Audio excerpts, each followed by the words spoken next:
Om Vasudeva Sutam Devam Kamsa Chanuramardanam Devaki Paramanandam Krishnam Vande Jagadgurum. Om Shanti Shanti Shanti.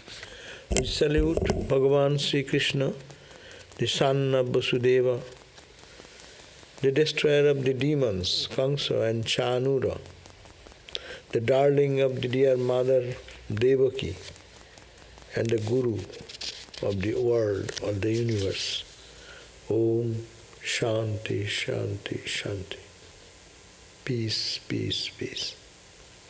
So we are reading book 5, chapter 12, and we will be reading today from verse number 5.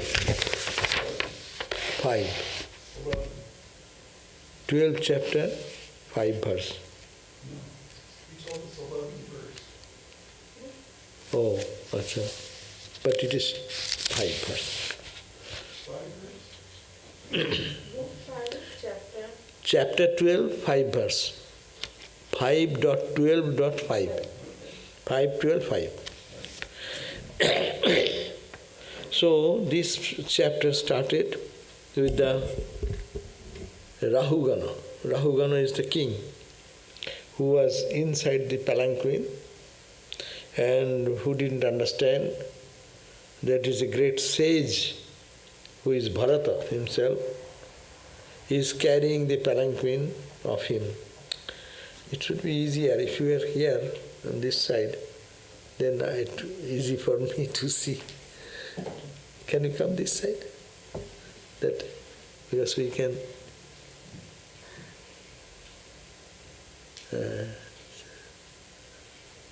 Yeah, that's it. This okay? Yeah, good. Actually, you can see more. Said, bas. So, the Rahuguna, he said, he's telling the Bharata, the king Bharata, who is now have appeared in a Brahmin family, not very talking to anybody, but like a dumb person, deaf person does not talk to people. And he was forced to carry the palanquin of Rahuguna, the king. And now, Rahuguna now understood that he is a great saint, knower of Brahman. And please forgive me, he said to this Bharata, who is the incognito here, has a palanquin bearer. Sound is too much. Reduce little bit. So Rahuguna put this question, O Supreme amongst the yogis, our salutations to you who have taken a body for the good of mankind. Bharata is a holy man, only he has to finish up some mission of God. That's why after the birth, when he had to be born as deer body, and then he born again in another body. So it's said that you are the knower of truth. Now in this body you are walking. Our salutation to you who has devalued the body as worthless, because you are the knower of truth. We ordinary people put too much value to the body consciousness. We dress it, we beautify it, we feed it, we nourish it, nurture it. But you have devalued. Body is secondary and worthless because of your being steeped in your inherent bliss. Because you have now experienced and you are engaged in your inner bliss. So you have reduced the impact of the value of this body, which we ordinary people are always engrossed into that body consciousness. Therefore, our salutation again to you, whose constant intuitive knowledge is masked under the form of a degraded Brahmana. So, from outside you seem like an ordinary Brahmin man, Brahmana, not Brahmajnani. You look like an ordinary Brahman, and you are dull, you don't talk much, you don't even forced to say do something, you like a fool, you move like that, as if you are hiding yourself. Degraded Brahmana, it appears to us. O enlightened one, that's O Bharata, just as a potent medicine is to a man suffering from high fever. Suppose a person has a high fever, you take Tylenol. Huh? So how valuable is that Tylenol then? Just as a cold water is to a burnt by the heat of summer. A person is burning in hot summer, cold water. So how soothing. You are like that. Yeah, so your words have been rejuvenating, ambrosio, like nectar, to me, who have been deprived of true insight of the powerful who has been deprived. I have been deprived from this wise knowledge, from the powerful poison, from the bite of cobra of a body consciousness. What is that? Body consciousness is like a cobra, and is filled with poison. So my heart is full of poison. I didn't understand you because of my body consciousness. But you are steeped in divine consciousness. So you are so great, I salute you. On the doubts I have in response to these matters, I have what you said, that the last chapter was Bharata's instruction. We have read that. I have many questions about that, what you told me. But still out of that I will focus on one. You have stated that the actually felt and therefore the unerased fatigue and its cause, namely bearing the palanquin, are all only provincially spoken about and have no place in determining the nature of truth. This is a statement which causes me confusion in your mind. You have told that I was a palanquin bearer for you, and this is because of the providence. It has to happen, it has happened. I am not the body, so I didn't carry the palanquin, and I didn't take any abuse what he has been given. So, this question I don't understand. What divine providence? Why I shall be treating you like that and you will be like a palanquin bearer for me? I don't understand. Can you tell me, please explain first this question of mine. So the question is that here Rahuguna, the king, is humbly requesting Bharata, who is a knower of truth, who is appearing like a dumb person, dumb Brahmin, ordinary Brahmin, does not speak much, does not express what is inner feeling going on. So you say everything happening in this divine providence, God's will, no? What is this? I don't understand. The Brahmana, then real Brahmana, the Bharata, said, that is response, that is the starting point today. Last day we read, to correct it, that I am coming to the point 5, verse number 5. What verse number 5? Bharata said, O king, the being called man, who bears body, is only a moving lump of earth. See, we are man, we are woman, no? What is this? It is only bearing a lump of flesh and bone, earth. This is made of earth. This body is made of earth. Bone, flesh, everything is made of earth. So we are carrying our lump of earth, lump of clay as it were. To the wise man of wisdom, it appears like that. You give too much value to this, you polish it, you refine it, you beautify it, but it's a mass of clay, a lump of clay. The being called a man or a woman who bears the body is only a moving lump of earth. An effect, it is an effect of, out of the earth, by some unknown causes. How the earth has transformed into the body. Some grain comes, some fruits come, you eat, and you become a body. That's how it happens. So it is some unknown cause. We do not know what is the cause. So Bharata says it happens by unknown cause.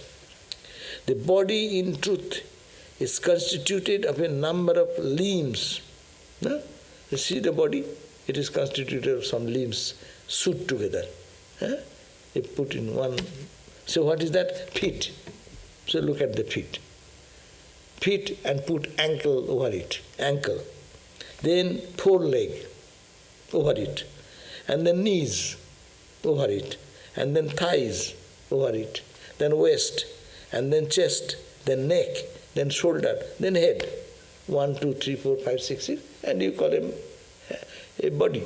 Body is only some layers of materials dumped on one after another, arranged one above the another. Apart from these limbs, we do not see any entity of whom they are parts or limbs. This, if you look at the body, physically, it is nothing but these parts and limbs. The leg, the foot, the ankle, so one after another, you set in a structure, and that is called this body. What is I then? I, there is no I. It is only the mixture of our constituted construction of some different items one after another. Where then is the person to suffer for exhaustion? So where is the person? Where is the person to? It is only material something made out of the earth element. On the shoulder of this bearer is a mass of wood, no? We are the palanquin bearers. So on the shoulder, in the lump, this lump, on the shoulder, there is a mass of wood, palanquin. And that is made of wood.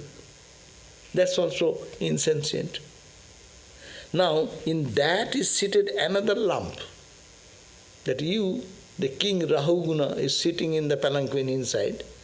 You are a lump of what? All this material, earth, lump of clay, as it were. A mere lump of earth, but you are called the king Subira. With that lump of clay seated within the palanquin, you have the firm identification, it is I. It's a lump of clay made out of the earth element. And you, where do you come from? You do not know. I am the king, I am sitting inside. It is I, and you have besides that the arrogant notion that I spoke of here is the king of Sindhu.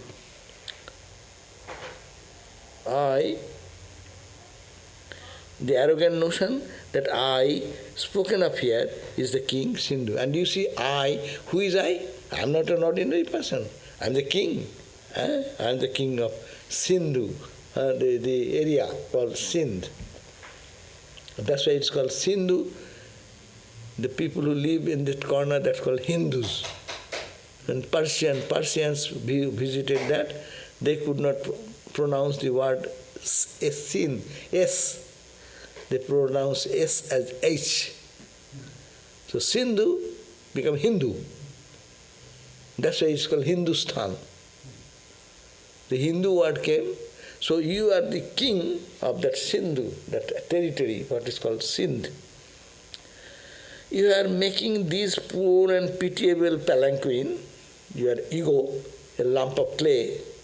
You are sitting, you are thinking, I am the king, and I, king, you, bear me. So you are sitting inside and creating a pitiable, making these poor and pitiable palanquin bearers do forced labor without any or adequate payment or an extremely cruel person. No? So you are treating these people poorly because you are the king and they will have to carry you, and you are not paying enough money to them. You got me. I was sitting somewhere. You got me. And then I am to carry your palanquin. Therefore, your false boast that you are the protector of the people, you are the king, you are the protector of the people, will not command respect in any assembly of a wise man. He is scolding. Bharata is scolding. Scolding actually the body identification. Verse number 8. When we know that all these beings originate and dissolve in the elements of earth, what reality other than the earth need we infer as the person? When you know it is the earth element is like this. When it dies, what will happen? It will go back to the earth. So, when we know that all these beings, this everything in the world is created out of the earth element, what reality is there other than the earth need we infer as the person? When you say, I am a person, a mere conventional word, assumed from the considerations of the practical life. From practical life you say I, practical life you say you. But it is all nothing but the earth element in different form.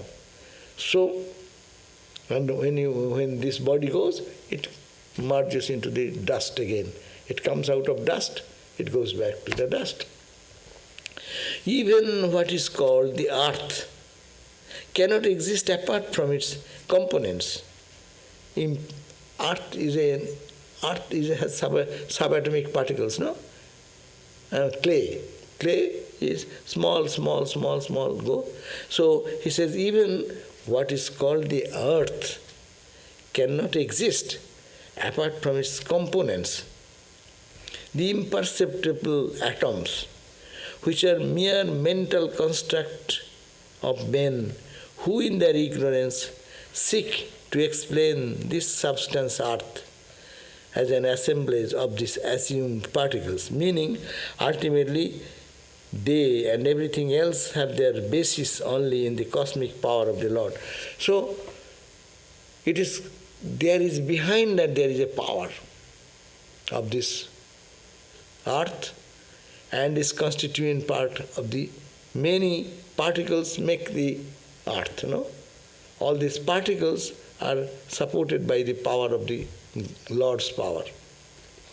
In this way, everything of this world of multiplicity spoken of as subtle or gross, small or big, cause or effect, living or inert, is all the creation of the cosmic power of the Supreme Being. So, it is the power,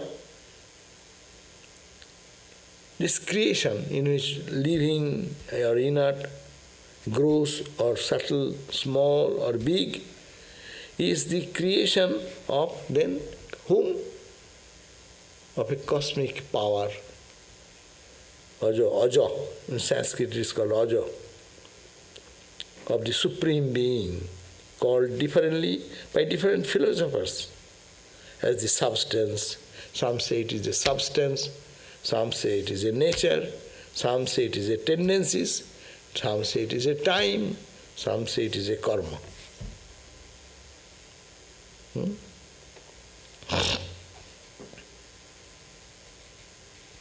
That means there is a cosmic power, that's God's power. But while explaining why this world, where did it come from? Where? Or is this? It is said, some say it is philosophers explain it from different angle, and there are so many philosophies have come. Some philosopher will say, as it is a substance, this whole creation, there is a substance. A Sanskrit will be 10th verse. Sthulam anur brihat jat asatcha sat jivam ajivamanyat drabya. Some say it is a drabya. Drabya means substance. And others say Swabhava. Are this world by its nature. The plant grows, it is plant's nature. The fish grows in its fish nature. The sun comes up, it is sun's nature. It is a nature. We didn't know God or nothing. It's a nature. Some say it is the whole activity going on by its nature. That they are materialistic people. They say there is no power behind it. There is no power of God or divine. That's one type of philosopher. That philosophy say it is called the nature. Some say Durva Svabhava Avasyak Svabhava Asaya. Asaya means there is tendencies, sanskaras. This person is like that because of his sanskara. That person is because why? Because his sanskara, his potential tendencies, making him work, talk that way. Some say, oh, it is time, it's called the Kala, this whole creation is coming. Who is the controller? Controller is the time, big time. That we worship as Mahakala, Shiva.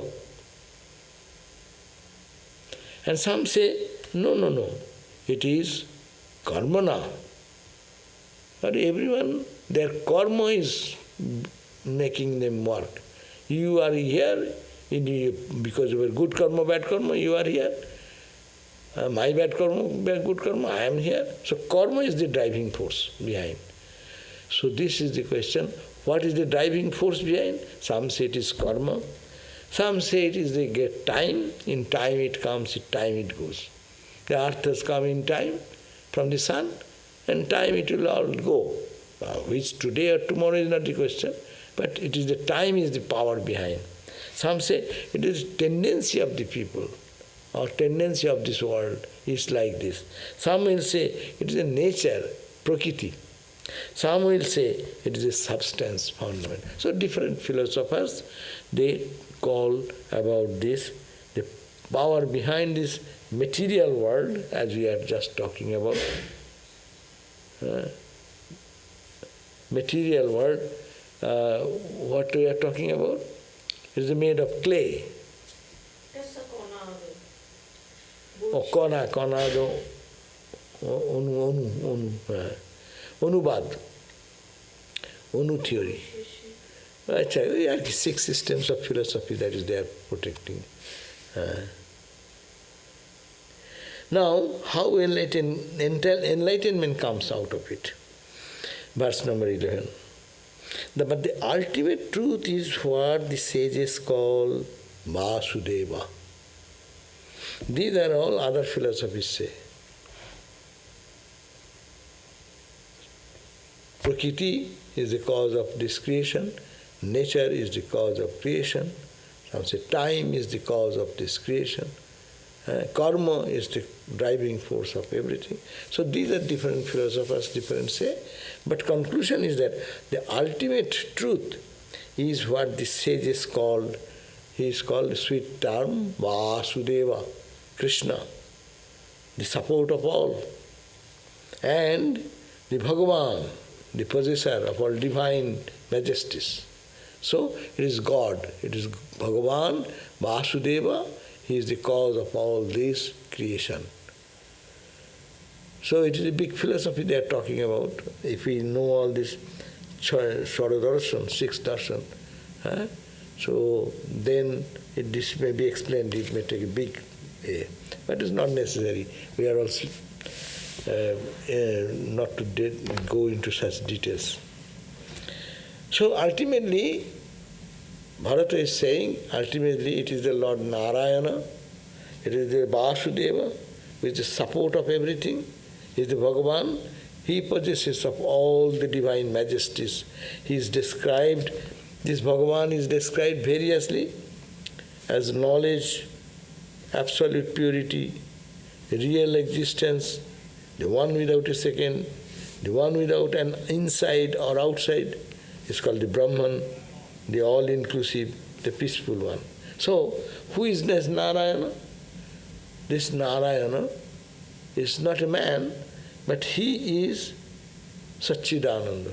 The Bhagavat, when we read, the Bhagavat is a dualistic literature. It is a combination of all. It incorporates all the philosophies. Anuvad, Karada theory, or Sankhya theory, or Vedanta theory, all are included here. That's why he says, he's called Narayana. Vasudeva is the ultimate truth. Sages call. Those who are seers of truth, they say, philosophers say all these philosophies. But the seers of truth, they say it is Vasudeva, the support of all. And the Bhagavan, the possessor of all divine majesty. He is Krishna, he is the divine majestic personality, and he is that Narayana or Vasudeva, he is described variously as he is called his knowledge absolute, purity absolute, he is the real existence, the one without a second, the one without any inside or outside, Brahman, the all-inclusive, the peaceful. So these are the definitions of Bhagavan Vasudeva. So sages say it is Vasudeva. He is the cause of whole universe. It has come out of him. Without bathing oneself in the dust of holy men's feet. Beautiful. This is a language is very profound. Without bathing yourself in the dust of holy men's feet, this enlightenment cannot be had. You can read big scriptures, you can talk big things, all philosophies of the world, but if you are not purified by the touch of the holy people, their dust of the feet, O Rahuguna, merely through various disciplines like austerity, sacrifice, charitable gifts of food, and the like, by domestic duties, by Vedic study, or worship of various deities, you cannot realize this truth. So, here is the key point. Here is the vital point, that only it is by purity of the heart and you have to sadhu sangha. That is the major focus. Without sadhu sangha, you may be doing austerity, tremendous. You are fasting for 40 days. You may be doing in this cold weather. You go and dip yourself in the Ganga water, frozen water. Oh my God, austerity you can do, but you will not realize God. It needs that you have to be having to perform holy company. Not only that, language they have given in Sanskrit, bathing oneself in the dust of holy men's feet. That means totally absorbed in sadhu sangha. Latu Maharaj, what studies he has done, what books he has written, read, which university he went, but only sadhu sangha, Sri Ramakrishna Sangha. And he became a saint. He sits in the same rank as Vivekananda, Brahmananda, Shivananda, no? Swami, Latu Maharaj, Adbhutananda, he also sits in the same rank. It is by sadhu sangha. And that's why the scriptures emphasize so much about sadhu sangha, glory of the sadhu sangha. So, various austerity cannot take you there. Sacrifice, you sacrifice everything. I sacrifice my home, money, wealth. That will not lead you to that realization. Charitable gifts of food, you are giving charity to money and food and this and that. Yes, that's a punno, that's good work, but that will not give you this experience. Domestic duties, you are doing your household duties or responsibilities, they are good. But for God realization, it needs much more holy company. Why are you doing the duties? Why you will be doing domestic duties? It is for some rules. No rules. I am doing for God. Unless you have that. And that feeling will come through holy company. Or making the mind japa, meditation, etc. The Vedic study, you know, you all read this Vedas, that Vedas, this scripture, that scripture, will not bring that worship of various deities, worship of hundreds of gods and goddesses, chanting 100 mantras every day and offering flowers and incense. That will not give you. That means holy company, that you have to bathe in the dust of the holy man, then you will realize this. That is the Bharata advising to King Rahuguna. 13th verse. In the company of holy men, there will be continuous discourses on the excellences of the Lord. Holy company means what? Not going to a Gerua. You're talking about God. Day and night discussing about the holiness. That's why discourses, you have to have sadhu sangha means when you go to a holy man, you talk about God. You put questions and let the holy man reply or exchange of thought, ideas about God. What will you talk? The glories of God and His excellences. Then say Krishna. Who is Krishna? His divine sport, His divine pure life, thinking of how He played in the Vrindavan. You think of Ramakrishna, think how Ramakrishna's childhood days, going into the cremation ground, meditating there, think how he's going to ecstasy even in childhood when he's seeing a crane, a flock of crane going in the sky, flying in the sky, and the backdrop of a cloud, dark cloud, and he got into samadhi. No? Think about these things. They are glories. Ramakrishna, by touch giving realization. Think about those.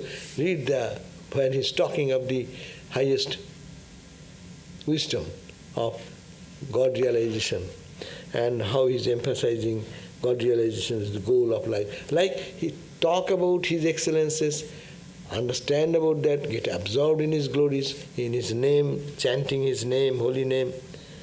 In the company of holy men, there will be continuous discourses. That is the point. What is called holy company? Talk about God. Continuous. And here Bhagavatam is saying, not in the morning, 5 minutes, and in the evening 10 minutes, and day and night talking about all garbage of the world. That is not holy company. That means you have to be aware that this is the sadhu sangha.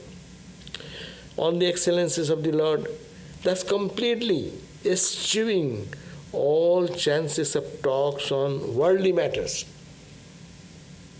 Our mind is so habituated, it will be enjoying more in worldly talk.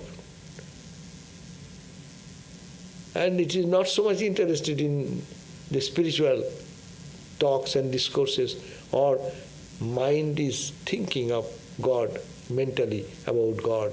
So, therefore, talks should be such that it will eschew all chances of talk on the worldly matters.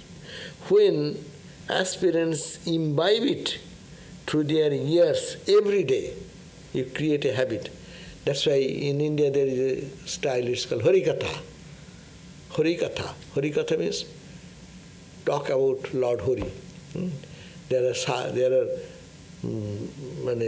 wonderful preachers, they can captivate thousands of people, and they are describing the divine sport of the Lord and injecting devotion and love in their heart. So that should be the way to have sadhu sangha. Their mind gets that highly coveted tendency to flow towards Vasudeva. By listening day and night like that, it will create a tendency. Taste will come.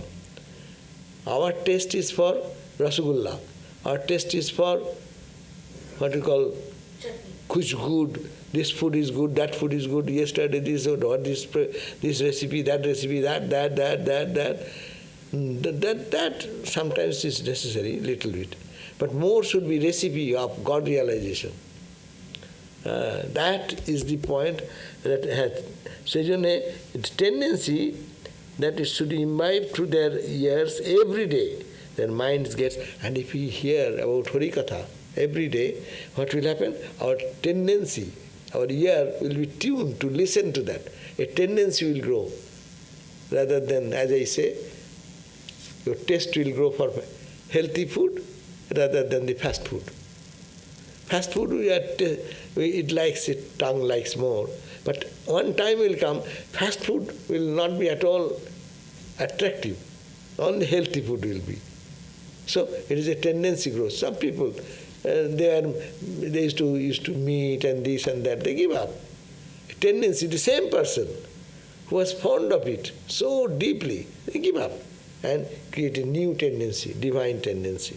So spiritual life should be like going to a holy company, putting the holy questions and discoursing on God's glories and on his life and glories, Leela Chintan, his Tattva Chintan, Rupa Chintan. You think of the divine form of the Lord, you talk about divine discourses about God, and Leela, and think of his divine essence, his eternal, his beyond time, space, condition, his Satchidananda absolute. Day and night think, let the mind move in these three stories. So the new tendency of the heart will grow, and that will lead on to the wisdom, what the sages have experienced. Then he says, then Bharata says, I was in an earlier birth a king. To me, you are now king. But I was no less. I was a king. My name was Bharata, who abandoned attachment for everything in the world and the next. I gave up all my kingdom and even the desire to go to heaven. I gave up. And took, then what I do?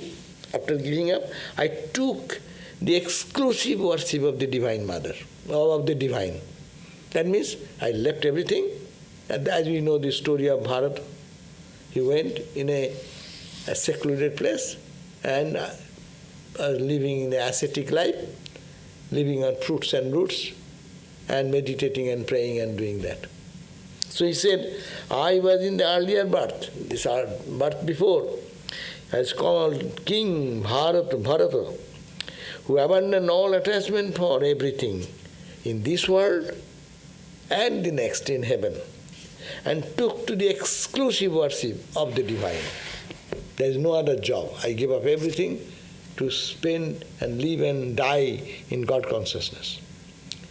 But, there's the point, but due to my prarabdha, I got attached to a deer, and as a result had a spiritual downfall.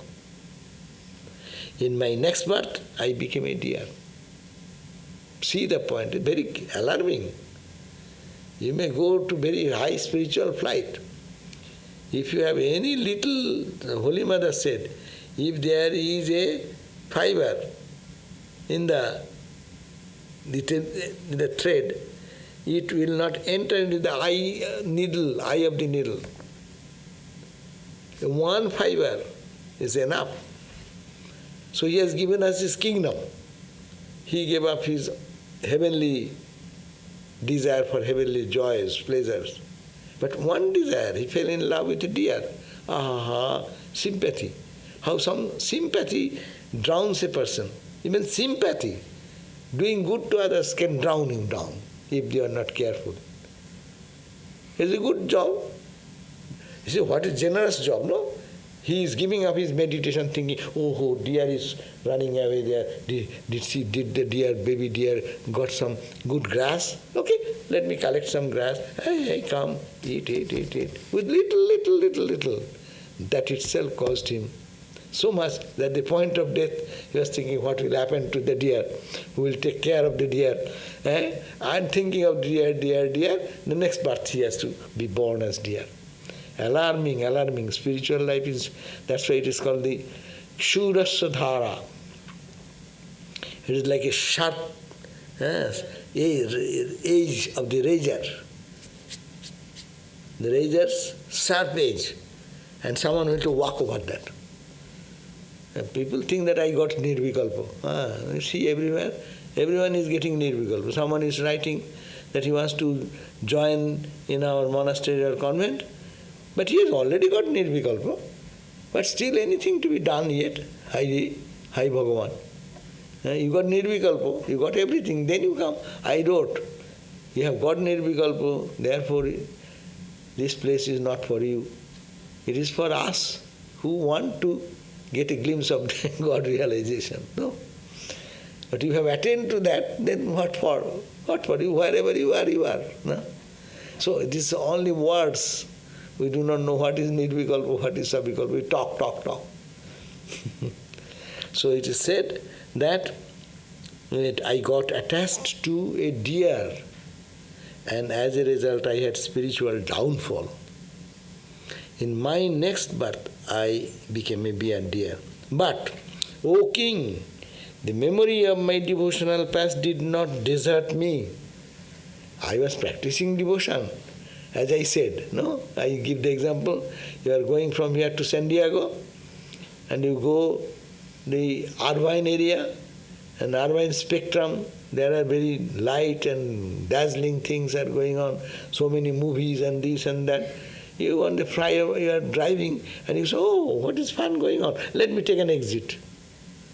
So you take an exit and spend that day, oh, good fun, let me stay tonight here and enjoy the night, all this beautiful singing, dancing, eating, and then suddenly you feel, what now, next? Then you come out of the same exit. So you don't forget what you have achieved. It remains as a sanskara. So Bharata saying, because of my past practice, this sanskara, it remained in my sanskara. After the life of deer, that's why it's called, the animal bodies are called the bhoga bhumi. These are only to enjoy or suffer the good and bad actions done in human life. So that time they don't accrue any karma. They only live that life because they have no sense of ego, I. So, after finishing that karma, I remembered my devotion to God, my prayer, and those came back to me in my memory. But O King Rahuguna, the memory of my devotional past did not desert me, even when embodied as a deer. I was running here and there in a deer body, but my sanskara was there inside. Because of this power gained by the worship of Krishna, what I got? By praying, doing prayer, listening to these holy words of the Krishna. So I am very suspicious about the evil consequences of contact with others. So I am very suspicious about the evil consequences of contact with others, and I have therefore been trying to move about in obscurity without attachment for anything. Therefore, in this body, I am trying to avoid other association because I got a good blow. I love the deer and I got associated with the deer so much that has caused me such a downfall. I am now trying to avoid any association with anything, lest we get attached. With the sword of knowledge obtained by spiritually fruitful association with holy men, one should cut off one's infatuation for the world. So, what is the duty of a person like us? We should take a sword. What is that sword? Sword of knowledge. Sword of knowledge, analyzing that it is age, the analysis. This is only made of earth element, this body. It is Just I am bringing a I consciousness, I. It is a foolish thing. It is a cosmic will is there behind. God's power is working through it, and that is giving. And who is that Lord? He is manifested in the form of Lord Krishna or Vasudeva. So, one therefore should cut off one's infatuation for the world.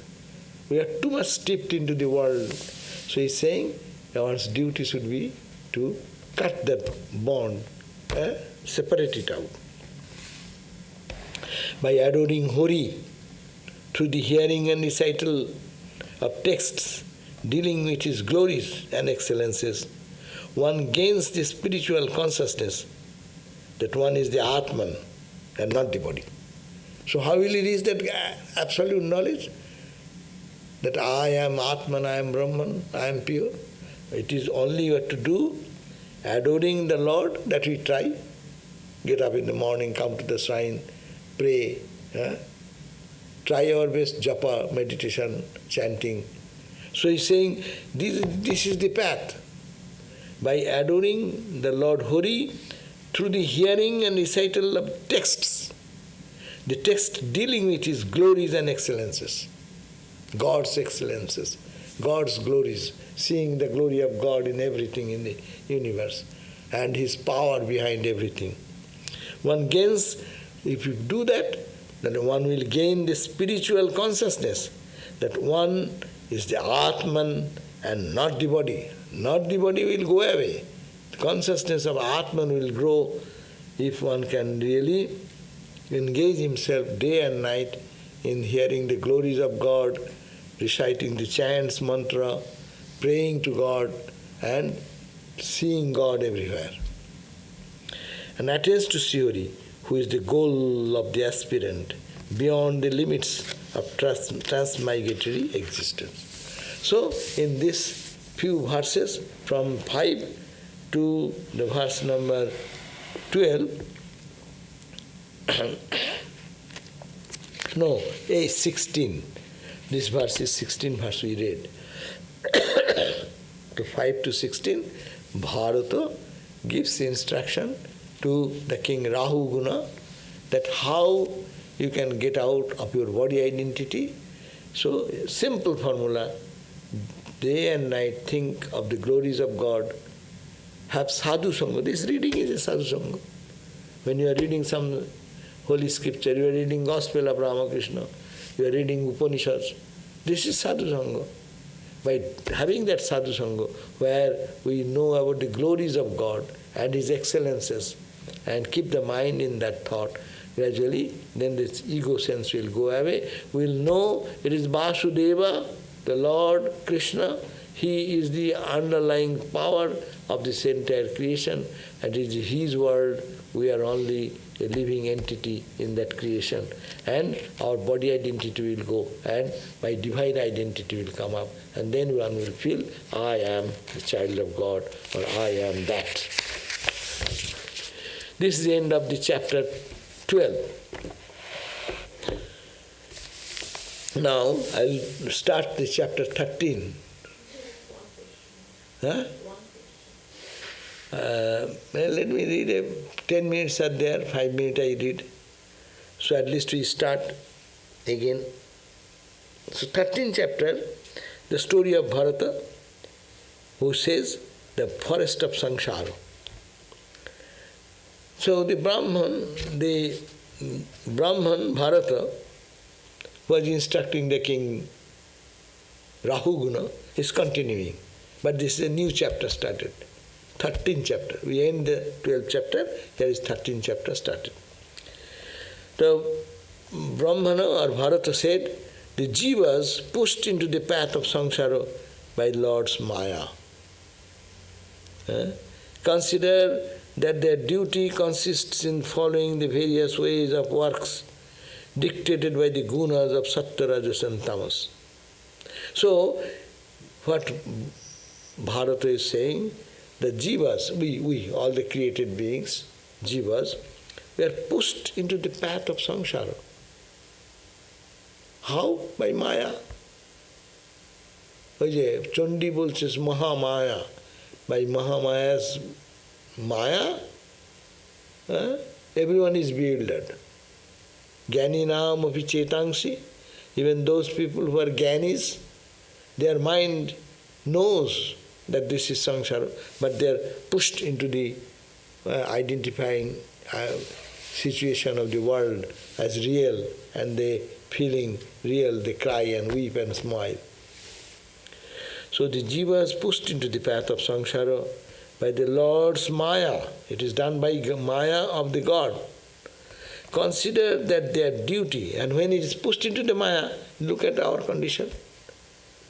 We consider as that is duty. What is the duty?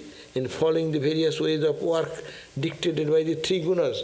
When you are overpowered by sattvika quality, you do meditation, prayer, japa.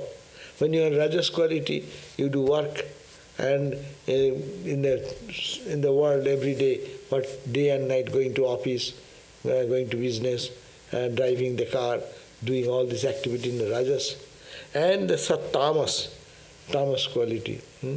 So, and they enter in various forms of activities in the hope of getting happiness. And we try to get happiness. How? Doing this, doing that, getting this. People are running for happiness. Whatever they are doing, earning money, for what? For enjoying something which will make them happy. Becoming arrogant. Why? I have to get some joy out of being arrogant. All these activities are going on, Maya's impact, and that is the pushing force. And Maya is nothing but the three gunas. Just like merchants who out of greed for wealth sometimes enter into forests, so the jiva enters into this forest of samsara in the quest of happiness, but he obtains none. So jivas also try to find joy in the forest of samsara. Samsara means what?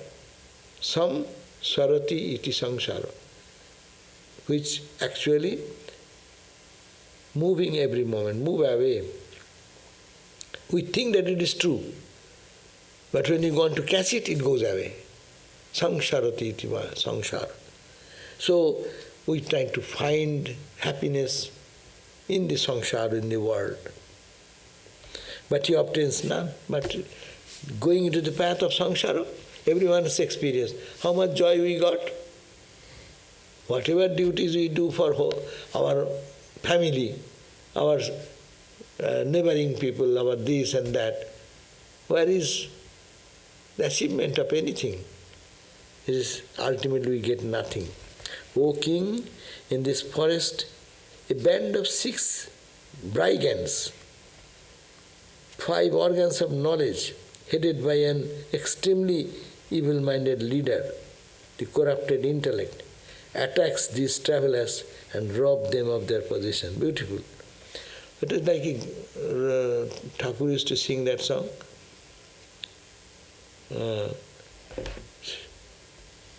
Saroripu, Holo Kodanda Sarup. But then here, this individual soul who wants to find joy enters into the samsara, in this world of duality, and tries to find joy. And what they do? But there are 6 migrants. They are waiting to steal it. What they? The 5 organs of knowledge.